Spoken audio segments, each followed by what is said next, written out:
Hello, everybody. It is Thursday, so welcome back to Thirds on First. Today, we're going to be discussing a very delicate but extremely important topic, which has far reaching scope despite being kept very hush hush a lot of the time. So, October is Pregnancy and Infancy Loss Awareness Month, and we are endeavoring to increase dialogue and empathy around this experience so that those of us, men and women alike, who have had this experience and lost a child at any point during pregnancy or infancy do not feel that we are alone or obligated to grieve in silence. So today, the three of us will be sharing our own personal experiences based on a timeline approach of when those losses occurred during the various stages of pregnancy. And simply put, loss is loss, but we also recognize that there are certain practical implications that accompany longer term pregnancies, which may result in additional experiences of pain and trauma that extend beyond the loss itself. So being mindful of all of that as we wade into this discussion, we're going to, recognize that things will get deep and perhaps a little bit uncomfortable at times, but we can all be patient and gentle with ourselves and come out stronger and more understanding on the other side of this. So we will be sharing a bit about our experiences and discussing the loss itself, how we were able to heal from that, and just having a collective discourse on what our experiences were and how people were able to support us or what things we may have wanted to have things done better to make the process a little bit easier. And so I will kick off with my own experience. Several years ago now, I had a chemical pregnancy. And for those of you who aren't familiar with that term, that is a pregnancy that terminates very early in the process, usually shortly after implantation. And oftentimes it's a very common thing. It's actually estimated that perhaps even half to up to 75% of miscarriages actually fall in this category. And oftentimes folks are even oblivious to the fact that it's even occurred because it does happen so close to the time and you're shortly after a woman's menstrual cycle would have occurred. So it often just looks like a late pregnancy. A late period rather. In my own experience, I did have a late period that went long enough that I had intuition that perhaps it was time to go get a pregnancy test. I did, and when the extra blue line popped up, I was both shocked and a little bit stunned and felt like my life had gotten shaken up all of a sudden. And so I really needed a little bit of time to process that. So wanted to take a second pregnancy test to be sure before even going to the doctor. That proved to be a wise decision because within 24 hours before I could even take the next pregnancy test the next morning, my cycle came. And so it was interesting though, because in that brief period, I felt like I had a lot of thinking and processing to do to wrap my head around the fact that I was pregnant. I made a decision that I was not going to tell my partner at the time until I was certain and had gone to the doctor because I did not want to shake up the relationship in a way that it might not need to be shaken up. And that will become important later as we discuss the healing process.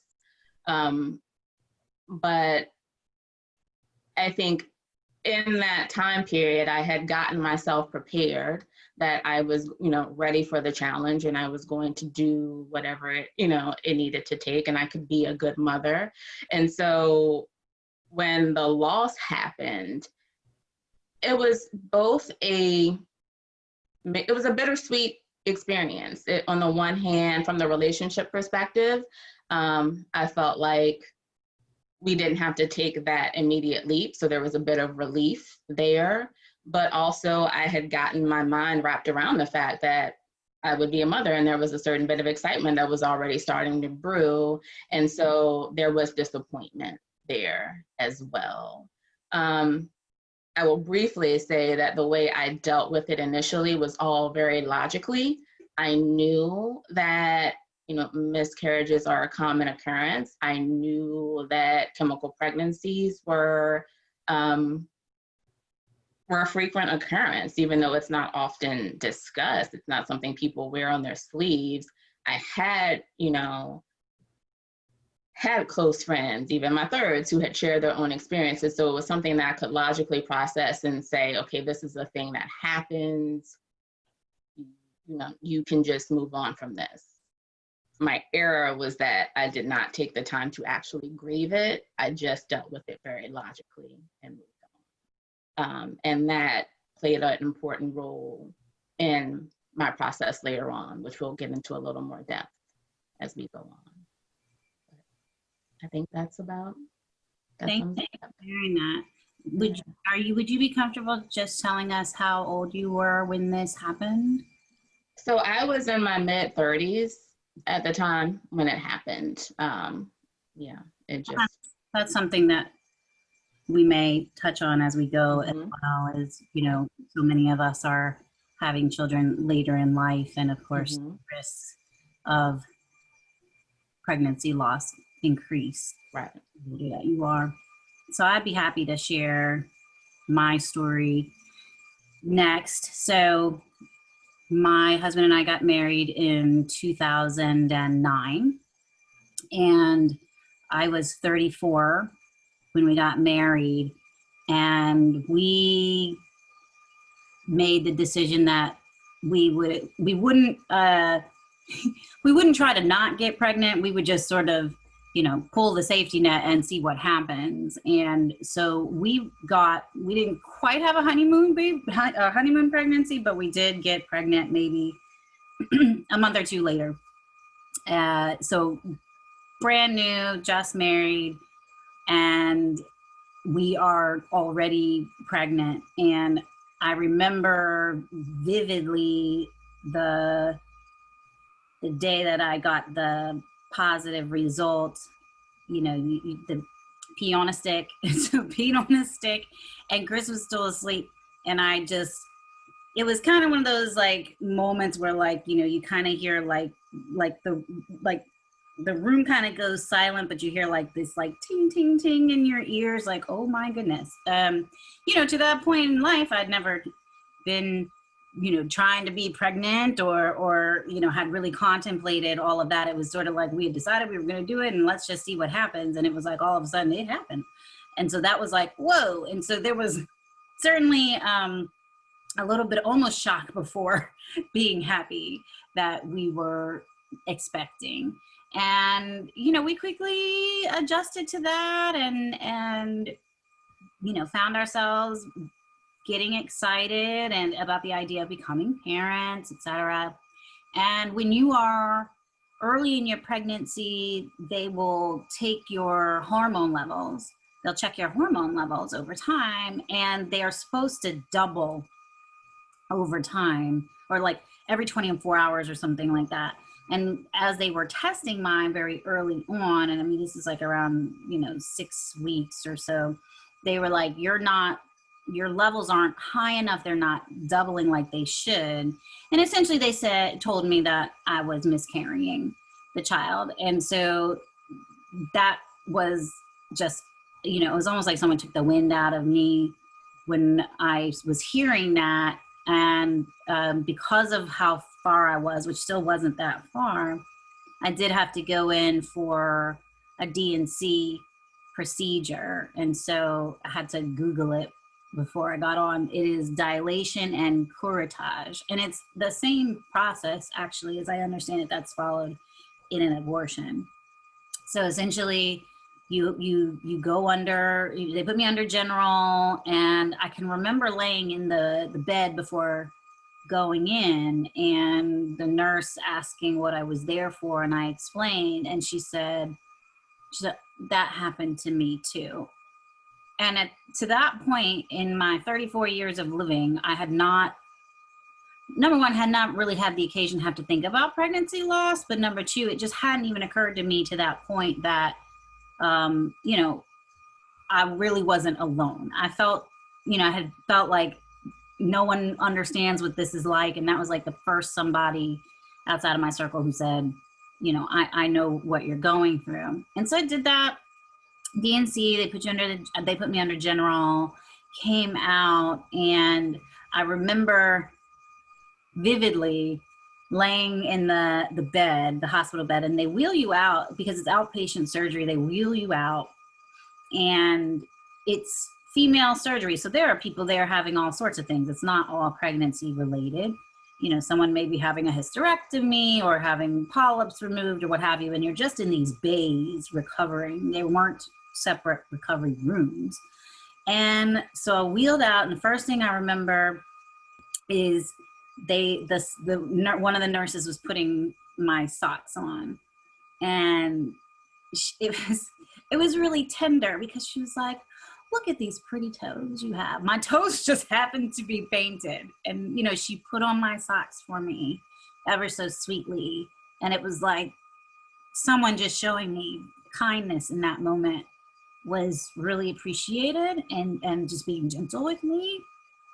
And then I'm laying there, and, you're just kind of recovering. And then I remember looking across the way, and there was a nurse in her scrubs, and she was pregnant, and the other nurses were kind of coming around and making over her, and it just gutted me at that moment. And I just felt like, like nowadays we talk about trigger warnings and we talk about being triggered. It was just sort of like, that's not going to be me. And in that moment, when it happens, you don't know if you're going to go on to have more children. At least in my case, I didn't have kids yet. I didn't know if there was, something wrong with me. And when you have your first miscarriage, they don't do anything. They're not going to test you for anything. I came to learn later that I had a blood clotting disorder. And so I went on to have my oldest child, and long story short, they thought I was miscarrying her as well. Went in for the confirmatory sono on the morning of what was to be another D&C, and the nurse saying, are you terminating this pregnancy regardless, because I have a strong heartbeat here. And that was like my miracle after that. But then after Eden was born, I had 3 more miscarriages, and I thankfully didn't have to do D&C for those. They were early enough, but then they tested me and found out I had a clotting disorder. It only needed to be medically managed during pregnancy, but it would cause the blood flow to not get to the fetus when I was in early pregnancy. And so for Hope, I had to inject myself daily with blood thinners throughout my pregnancy, just to be able to make sure that she was safe and to have her. So, but yes, we'll get into it more, but in the immediate aftermath, it was just the feeling of sadness, feeling like you'd lost someone, like a piece of you, was just kind of gone forever, and feeling really alone and feeling like you were going through it privately. It's like, on one hand, you wanted people to know because you wanted them to understand why you were behaving the way you were, maybe why you weren't able to engage with your work the way you normally would, and that you were actually, not only had you gone through this loss, but you'd had a medical situation occur to you, and you were recovering from that. And I just, so it's like, I kind of wanted people to know that on the one hand, but on the other hand, it was like, I just wanted it to go away, and I just wanted it to be over, and I just wanted to tuck it away, kind of like what you were saying, 3/3, and just kind of move beyond. And so we'll get into more of that, but that is my story. Yeah. Thank you for sharing. I guess I'll go. So similar to yours, I got pregnant pretty quickly after I got married. I was 30 when I got married, turned 31 a couple months later. And same thing, right? Like, it was just sort of like, we'll just see what happens. My husband at the time had 2 daughters from previous relationships. They were 4 and 10 at this point. And I found out I was pregnant that November, like just after my 31st birthday. And I was really excited and, overjoyed and all of those things. I had had a dream like 2 weeks before I knew I was pregnant. So that's something that I've always felt is kind of special with my relationship with God, is that I have these dreams and these visions. And so in the dream, we had like picked out kids' names on our honeymoon. And in the dream, we had decided to name, if we had a boy, his name would be Javan Caleb. Javan is after his father. Caleb would be his middle name, and that's what we would call him, Caleb. And in the dream, I like saw Caleb, but he was a spirit. And he was just sort of floating back and forth, just chilling, like not a care in the world, completely unbothered. And below him, there were angels directly below him. So like, this is him, and there were angels below him, and they were fighting these demons that were trying to get to him. And so I said to his dad the next day, I said, I had a dream about Caleb. And I was kind of in it, told him about the dream. And a couple of weeks later, I find out I'm pregnant. And go into the doctor then in January, because they wouldn't see, the practice wouldn't see you for a period of time. So I go into the doctor, they do the heartbeat, they do all the things, and they do the chromosomal tests just to see kind of where everything is. And so she says, and my OBGYN is also a friend of mine. And so she calls and leaves me a voicemail message after that and says, hey, this is Dr. So-and-so. Couple things came back on the test. We want to just look into it a little more. And she says it could be one of two, what I think are pronounced trisomies, which is when you have 3 chromosomes of a particular number of chromosome instead of 2. And the 2 were like 18 and 23, I think it was. So I Google. This is the part where Google is not always your friend. And both of them have very sad outputs. Like, there's no good outcome here. The risk of carrying to term is very low. The risk of life after, if you do carry to term, is very low. And so I freak out, of course, and then I kind of take a step back. We tell very few people, my parents, a couple of close friends, like that was it, and just ask them to pray. So we go see the specialists, and they confirm it's trisomy 18, which is also known as Edwards syndrome. It's very rare. About 20,000 cases a year happen. And so I remember the specialist, I don't remember if it's that appointment or another appointment, because at this point I'm going to like constant doctor's appointments. And they say, anything could happen, but there was one where he said the pregnancy could spontaneously terminate. And it sounded like combust to me. Mm. The words that's not the words that he used, but that's what it sounded like. And I remember being on the phone with one of my friends and saying like, why every time there's like not good news every time we go. And so we reach the 20-week mark, have my appointment to go check the gender. I'm super excited. It's 21 and a half weeks. And I'm like driving to the specialist office. And at this point, I'm still seeing my OBGYN, but like I'm going to the specialist constantly.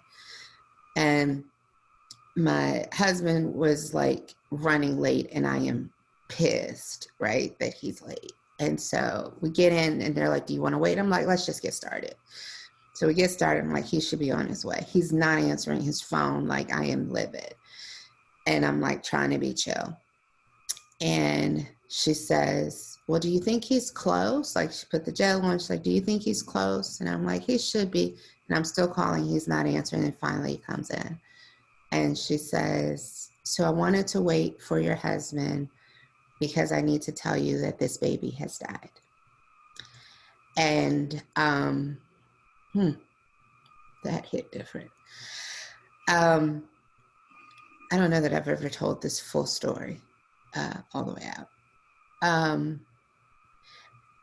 I heard my voice. I heard a scream come, but I suddenly was outside of my body. Like I was no longer there.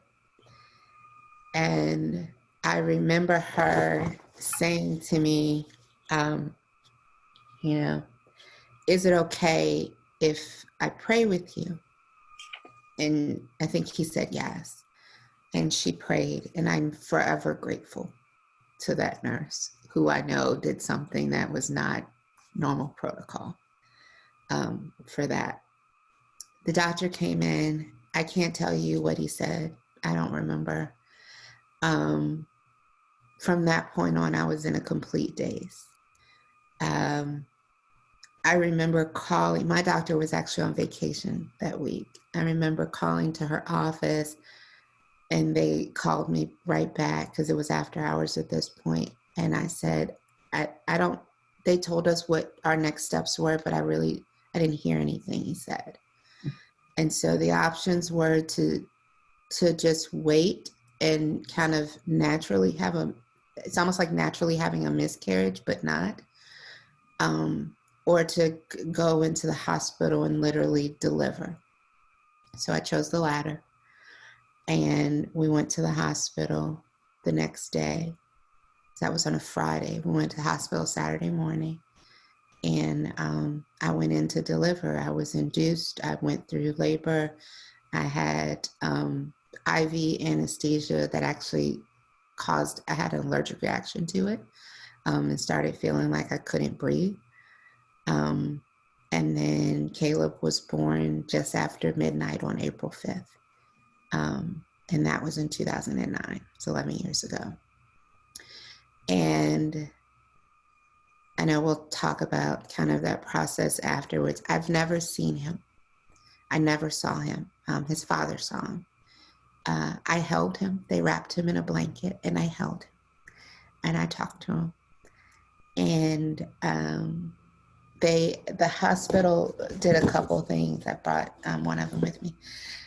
My mother told me they put a picture of a deserted beach on my door.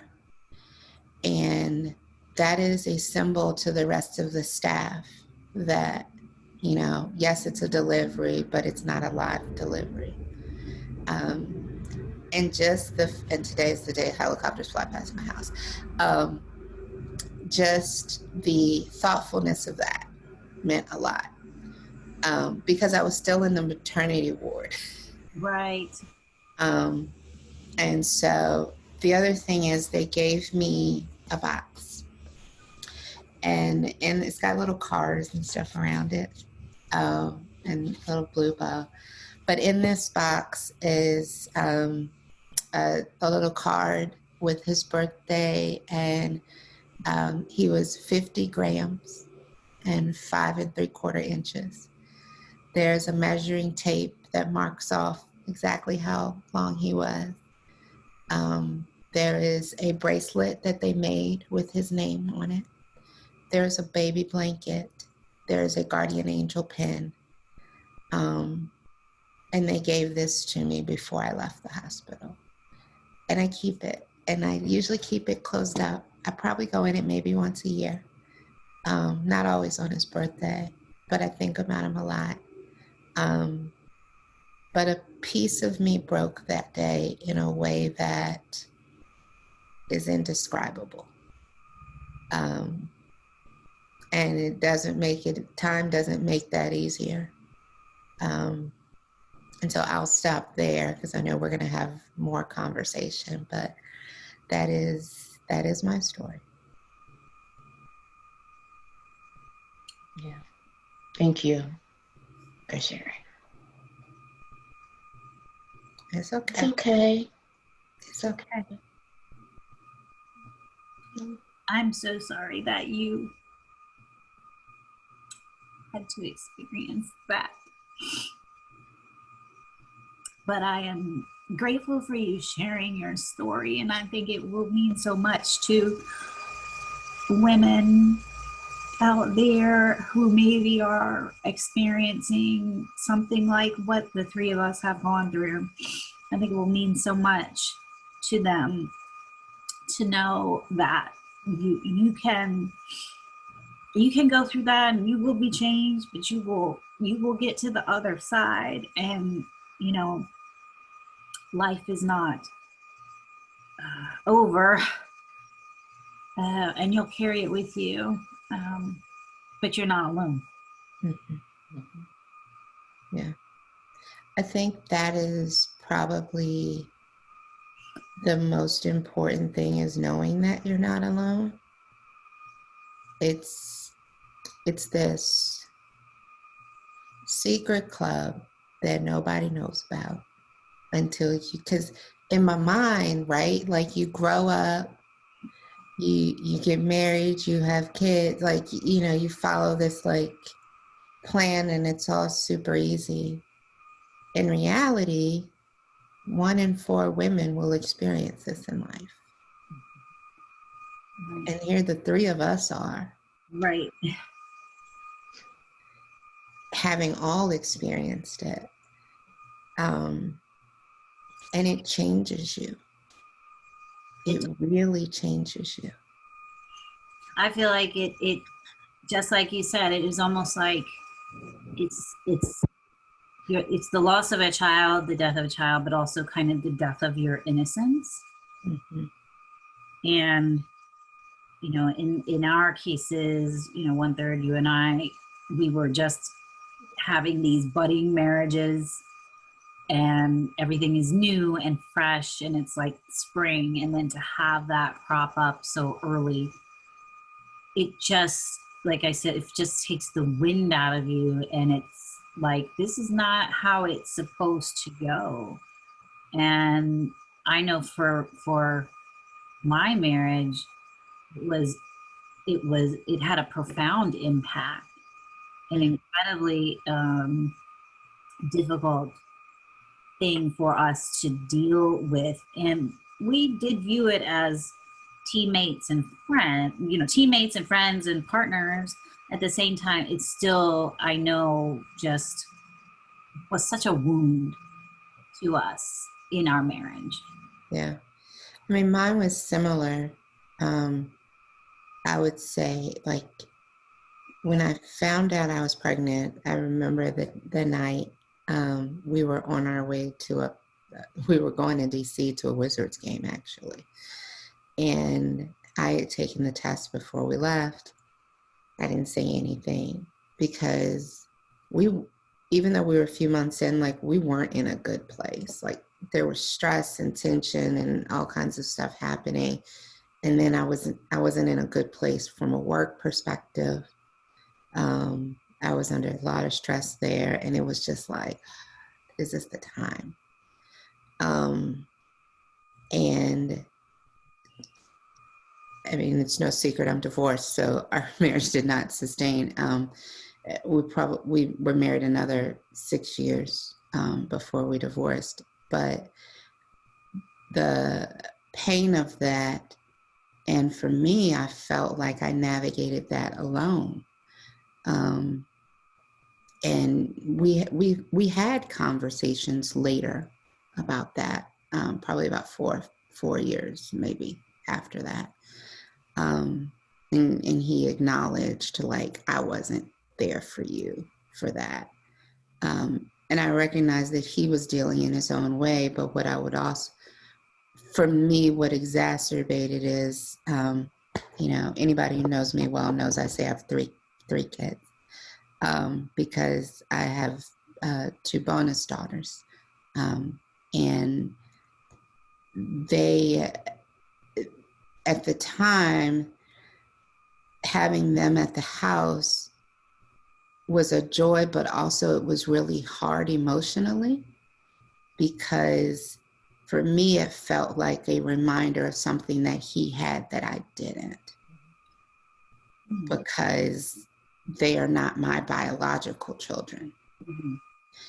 And that made it very hard, because he had a thing of, if we have another kid, cool. But if not, like, I'm good because I've got the girls. And so that made it really hard to navigate. And it was hard to tell them because they were excited. And the oldest knew that was, when we were going the week before, we were going to find out what we were having. And so having to tell them, the youngest, she was 4. She's like, okay, she didn't fully get it. She does now, like she got it later. But that was really hard. And I have such close relationships with them, but in those first few weeks, it just kind of felt like he had something that I didn't have. And that was really hard. So how, I'm interested to hear from each of you, and maybe 3/3 you first. What was your recovery process during those early days, and then maybe at some later point, if you, I know you said you were very logical about it, which maybe didn't address the emotional side. Right.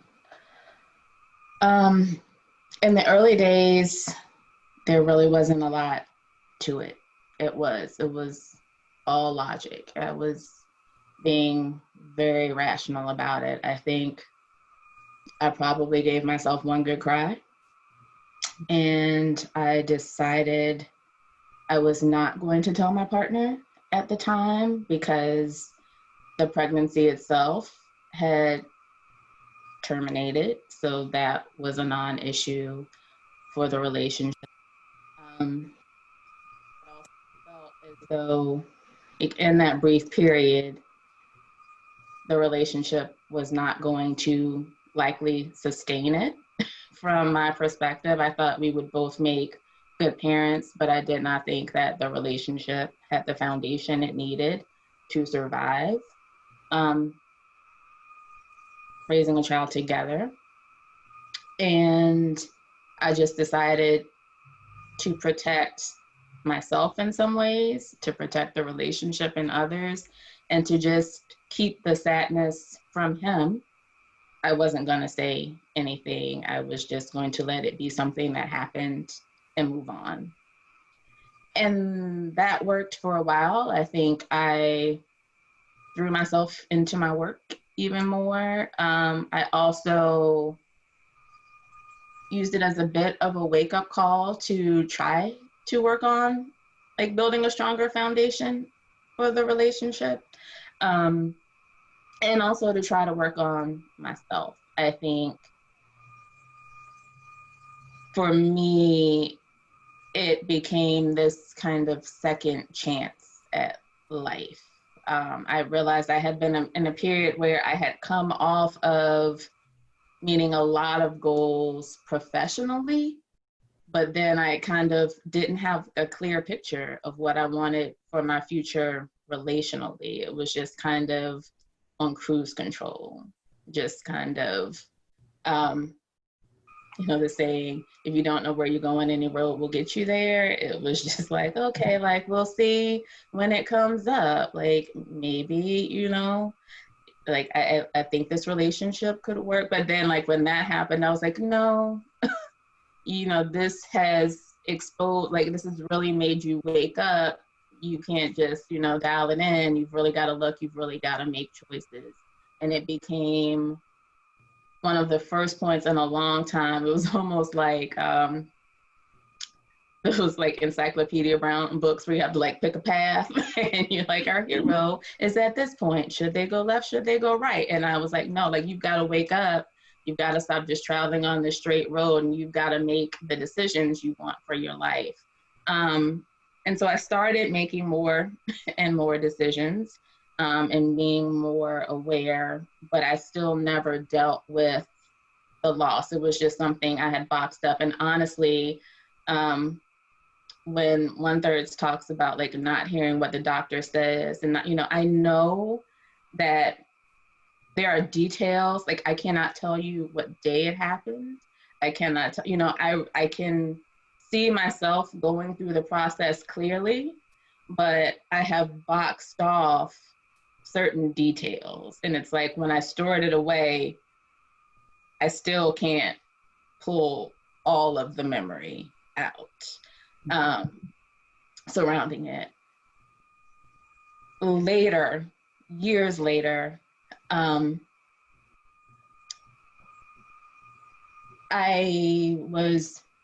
started having hormonal issues because of stress. And I think part of that was the throwing myself into my work that continued for a while. But also, I was misdiagnosed with PCOS, which can have some fertility components to it and cause complications. And that was another moment where I had a big wake-up call, because suddenly I was wondering, was that your only chance to have a child?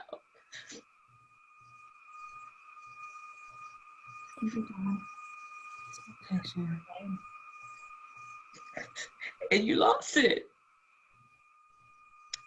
And then it almost, like, the grief just started to eat me alive. And I remember, and I've spoken to you two briefly about this, but it felt like it was just a season where I was supposed to address that, because I hadn't told anyone.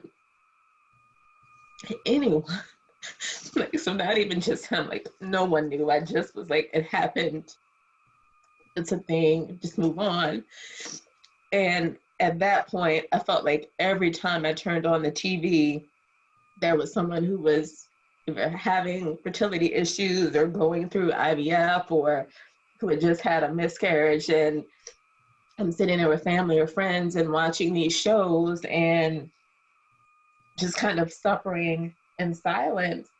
And I realized at some point I was going to have to deal with that, because otherwise I almost started thinking about it like Beloved, where I'm like, this is haunting me because I'm not dealing with it. And it's not that my child at all wanted to hurt me. It was quite the opposite, but it was the not dealing with it. It really wasn't until I've mentioned this in prior episodes. I went to a wellness retreat, and it was funny. They have a checklist that they go through, because I did a comprehensive component. So there's medical and fitness, and you talk to a counselor, and the counselor had her checklist of all the usual triggers, things that they talk to folks about. And I'd gone through that and basically passed that with flying colors. And she's sitting there looking at me like, all right, well, we're kind of done. You've got more sessions with me, but I don't know what to talk to you about unless there's something else. And I told her, I was like, there is. And it just kind of came out like word vomit. Wow. And she looked and she was like, yeah, we need to talk about this. And it was a beautiful program, because like all of the doctors consulted with each other, but she actually was talking to the naturopath who was there, and explained to him what had happened. And they kind of came back and were like, I know you created this story in your head that you're going to have fertility issues, but one, like, you've actually been misdiagnosed. You don't have this. Like, you have hormonal issues, but that does not mean that even if you had PCOS that you would not be able to have a child. But you've like created this narrative in your head, but also like you just need to deal with this. You need to start being able to talk about it. And so the first step was for me to actually write a letter to the child at lost. And initially, I didn't know what I would say. And then suddenly it kind of just hit me. It was this overwhelming gratitude, because I felt like, we talked about my belief in having a soul tribe. And I just felt like there's this little soul that loved me enough to come and wake me up and give me this chance to like make my life what it should be, and to at least consciously make decisions, right, about what I was doing. And for that, I was super grateful. But then the next assignment was to tell someone, and I told my mother at that point, but I don't think I told anyone else. And then my best friend was coming to visit. And so I told her. And I thought there was going to be this judgment. And I don't know why. But I think I felt a lot of guilt. I felt some shame. But I also felt like I had failed at something. Like as much as I knew it was a normal thing, it just felt like there was this thing I didn't do successfully. And that became further exacerbated when I felt like maybe you'll never be able to. But I also had to go through a process of deciding, like, what do you want to do? Do you, would you want to go and do IVF? Do you want to do these things and make a choice for myself, and I initially in counseling, the last thing was if I ever was going to tell my partner at the time what happened. At that point, I wasn't even sure. We were not together at that point. And I wasn't sure if we were ever going to speak again. And I thought I wouldn't. And I did later tell him. We had a conversation. And I don't know if it was a self-fulfilling prophecy or not, but I felt very misunderstood in the reasons why I didn't tell in the first place. So that was hard still. And I kind of still wonder, like, if it would have been better not to have told at all and just to have kept it. But I don't think it's something that you should have to carry alone. But at the same time, I don't want to downplay the fact that I know that even though this is something that happens to a woman's body and emotions and soul and spirit, her partner, men, are also deeply affected by it as well. It is not happening to their bodies, but it is very much something that is happening to them and, shaking up their lives in the same way. And they have all sorts of emotions that go along with it. That's right. Yeah, I think my husband felt very powerless. I think men are the fixers, and that's their orientation of problems anyway, is to try to fix them. And it can be just devastating to feel that this is something completely out of their control. And they absolutely are experiencing the loss as well. And I'm glad that you said that, because I think the thing that I don't ever want to have to do it all over again, let me be clear. But if I ever, if I had the chance to go back and do it over, I think I would have worked to be more sensitive to my partner's emotions and feelings. And he's gotten way better over the years, but certainly at that point in time, had a very hard time expressing emotion and giving voice to his feelings and validating himself. And I think men tend to struggle with that. And so one thing, I guess, that I hadn't even thought about before this podcast, but that I would impart to women is that, if you can, and it's a healthy situation, understand your partner is having an experience too, along with you, and is experiencing pain along with you. Yeah. I think that's important to keep in mind and acknowledge, and figure out how you navigate that together. Right. Right. I That would probably be my lesson learned, you know, like I felt so caught up in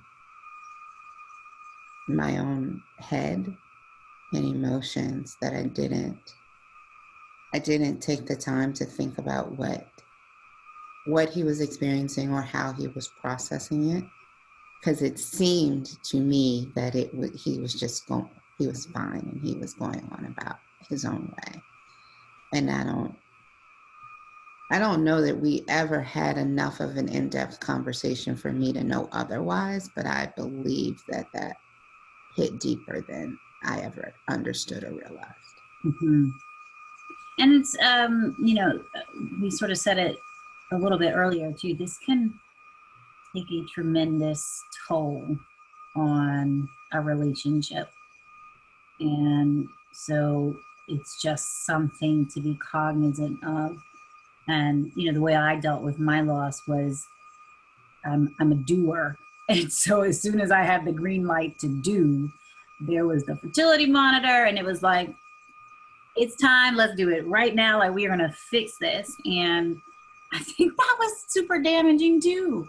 You know, like we're just the notion of kind of brushing it under the rug. And I'm so grateful for my two daughters, and they're the reason for everything, right? And it has certainly, you know, them bringing them to the planet has certainly helped to ease that pain. But it never goes away. It never leaves you. And I guess what I would toss up to you guys is, what do you think was the reason for that experience to happen? And I think 3/3 you spoke to it a bit, but maybe 1/3 you can say a little bit about why you think, and maybe it's from a bigger cosmic perspective or a practical perspective, however you interpret the question, but why do you think this happened? You know, I don't know that I know a why, right? I believe that everything teaches you something. Every experience teaches you something. And so I took a month of FMLA leave after I had Caleb. I was very grateful that my doctor said, "How long do you feel like you need?" And I took a month off. And I have workaholic tendencies. This is how I'm wired. But in that time, I learned that work will continue, whether you were there or not. And they will figure it out whether you were there or not. In hindsight, and I mean like 11 years hindsight, it's kind of like what you were saying, 2/3, about revealing your relationship. I think there are a number of things that were made that were made clear, and yet I didn't process them until much later, about my relationship and my marriage and the character of each of us. In that kind of came to manifest later for me, in realizing. So when I think back on that, Zoe, I know I always say Bear, but Zoe was born 5 years later.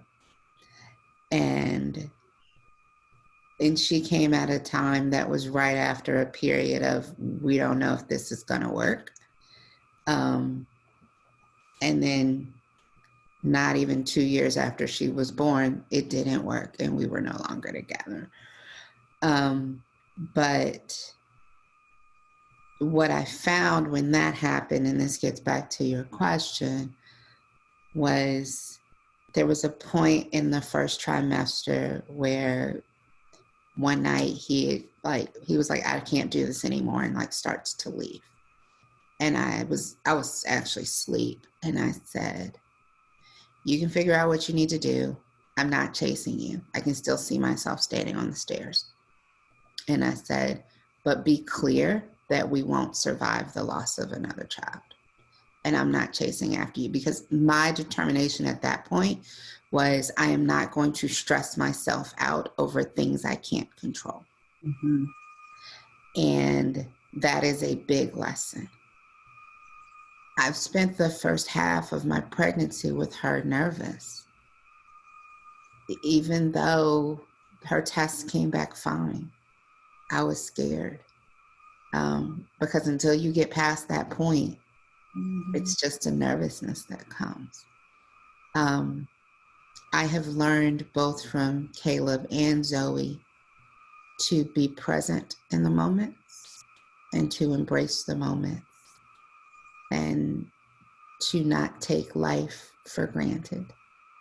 I've also learned the value of honoring memories without making them idols. And so I always remember Caleb on his birthday because it's my baby boy's birthday. And Zoe knows she has a brother. She will tell anybody. She told her guidance counselor 2 weeks ago, I have a brother who lives in heaven, and I have 2 sisters. And I love that. Yeah. The necklace I'm wearing, a good friend gave me, and it's the most thoughtful gift. It has 4 sides, and all 4 of my children's names are engraved on it. Aww. And it was the most precious thing when I saw it, and she was like, look at it. And they're all on here. And I wear it as often as possible. And so I learned about embracing the moments. I learned about also being okay with being in the moments of devastation. I remember the night I found out he had died before I went to the hospital. I remember praying that I would wake up in the morning because I didn't actually believe that I would. That's how much pain I was in. And it was heart pain. That is not physical pain, that is heart pain. And I just didn't think I would wake up the next day. And I remember just flowing in a daze. And literally, I think I've flowed in a daze for years. Because I remember being at family events and Christmas with family and feeling I was there, but I wasn't. And some of that was still carrying and still healing years later. Some of that was I was in a bad marital situation. And so that stunted that healing process. So it's trauma on trauma. And it wasn't until I was out of all of that that I feel like I really did have space to heal. And it's been 5 years since that happened. And I would say probably in the past 3 have I felt like me and felt like I could be present and felt engaged and didn't feel like a version of me was present, but not all of me. I feel like everyone gets authentic me now. And I think that that's an important thing to recognize, that it is a traumatic situation and you have to process through it. If you have other traumas happening, it will impact your healing. I'm a big believer in Jesus and therapy. And I tell everybody that. And I think that helped. And just finding joy again is a process. And it's okay. And some days I'm good. And some days, even now out the blue, I'll have a moment. And that's okay too. Right. Because we're going to live in the moments. I love that. I don't think I could say it any better. And I suggest we leave it there. I think so. Love you guys. Love you guys dearly. Dearly. Thank you so much.